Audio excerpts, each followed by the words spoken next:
welcome back for another book review. Today we are talking about this one. So this is Well-Being. Move into energy balance through meditation, the chakras, the 5 elements, and feng shui. This is by Jill Henry E.D.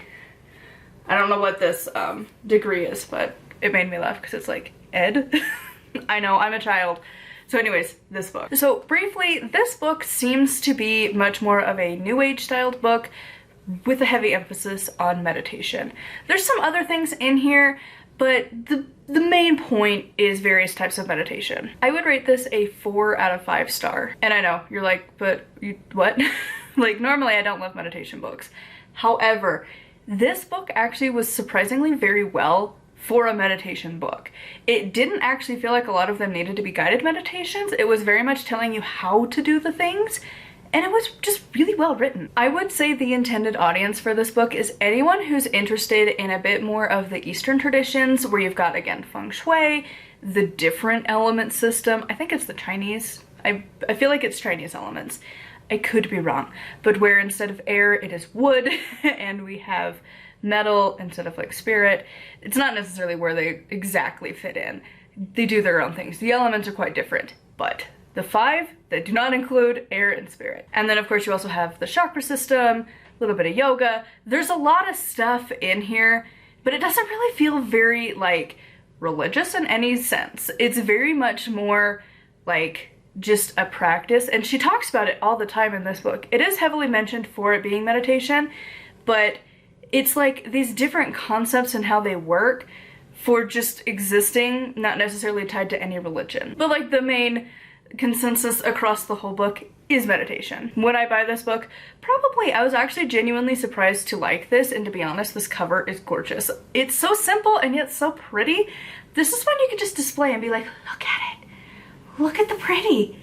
Sometimes we really love pretty covers, and this is one of those. And then it's really great when the information's good inside too. The only other note that I had for this book, because I do have plenty of pages that I want to write down for my own reference to be like, got it, like the feng shui things of like the 8 directions of your rooms. Like, I genuinely don't know that I do that. Because I think it was like your career needed purple, and I'm like, I have never thought of career in purple. Or something like that. It was like a random color that you're like, huh. So like things like that. I'm like, I should attempt that and take some notes to try it at some point, because I can't keep this book forever. It has to return to its home at the library. One day I will have it, and then I won't worry about it. But until such time, take my notes that I need for now. But the big thing that I took from this book is that I was so surprised to find that a number of the authors that she mentions throughout this book are ones that my mother-in-law had books of that we've talked about on here. There's one that was like, oh my god, what was it, like Gwen Shakti or something like that. And I was like, I know that book. I has that book. And there was Louise Hay's You Can Heal Your Life or something like that.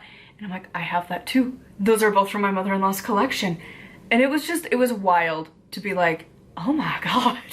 Like, it's sad when you read a book and you're like, oh my god, I know a person who would love this, and then they're dead. And you're like, well, you would have loved this book, but you know, it's fine.